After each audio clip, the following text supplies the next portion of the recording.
Assalamualaikum warahmatullahi wabarakatuh. Halo semuanya, kami dari kelompok 8. Perkenalkan saya Reka Cintia Saditri, NPMB 1A024035. Serta rekan-rekan saya yaitu Nabila Cahaya Ramadhani, Bayu Asari, Buhara Firdaus, dan Dea Oktavia. Pada kesempatan kali ini, kami akan mempresentasikan hasil diskusi kami, yaitu mengenai korupsi dana bantuan sosial oleh yayasan di tahun 2020. Latar belakang. Pandemi COVID-19 yang terjadi pada tahun 2020 menimbulkan dampak besar terhadap kondisi ekonomi dan sosial masyarakat. Banyak masyarakat kehilangan pekerjaan dan mengalami kesulitan dalam memenuhi kebutuhan hidup sehari-hari. Sebagai upaya mengatasi kondisi tersebut, pemerintah menyalurkan berbagai bentuk bantuan sosial kepada masyarakat. Bantuan ini bertujuan untuk menjaga stabilitas ekonomi dan membantu kelompok masyarakat yang terdampak secara langsung. Namun, dalam pelaksanaannya, terdapat berbagai penyimpangan yang dilakukan oleh oknum tertentu, termasuk pihak yayasan. Kondisi darurat justru dimanfaatkan untuk melakukan tindakan korupsi demi keuntungan pribadi. Korupsi merupakan tindakan penyalahgunaan kekuasaan, wewenang, atau jabatan untuk memperoleh keuntungan pribadi atau kelompok yang mengakibatkan kerugian negara. Dalam konteks bantuan sosial, korupsi termasuk kejahatan serius karena merugikan masyarakat yang membutuhkan. Modus korupsi yang pertama, pemotongan dana. Salah satu modus yang sering terjadi adalah pemotongan dana bantuan sebelum disalurkan kepada masyarakat.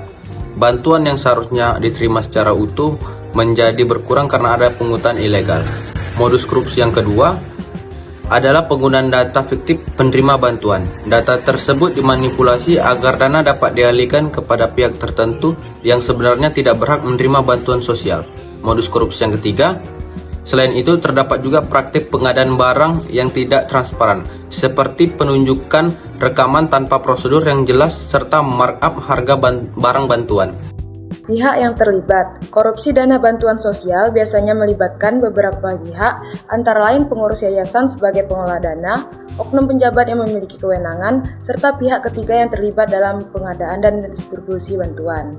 Dampak korupsi.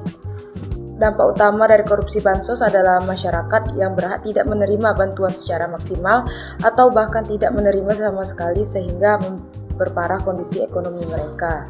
Yang kedua, dampak korupsi. Korupsi juga menyebabkan kerugian keuangan negara dalam jumlah besar karena dana yang seharusnya digunakan untuk kepentingan publik justru disalahgunakan. Dasar hukumnya, tindak pidana korupsi di Indonesia diatur dalam Undang-Undang Nomor 31 Tahun 1999 Junto dan Undang-Undang Nomor 20 Tahun 2001. Peraturan ini menjadi dasar hukum dalam menindak pelaku korupsi, termasuk dalam kasus bantuan sosial. Adapun sanksi yang dapat diterima yaitu salah satunya adalah pelaku korupsi dapat dikenakan sanksi berupa pidana penjara, denda, serta kewajiban mengembalikan kerugian negara. Dalam kondisi tertentu seperti bencana, hukuman dapat diperberat. Adapun upaya pencegahan yang dapat dilakukan, salah satunya yang pertama adalah upaya pencegahan dapat dilakukan dengan meningkatkan transparansi dalam pengelolaan dan penyaluran dana bantuan sosial, termasuk melalui sistem digital yang terintegrasi. Yang kedua adalah upaya pencegahan audit rutin oleh lembaga pengawas serta penguatan sistem pengendalian internal sangat diperlukan untuk mencegah terjadinya penyimpangan.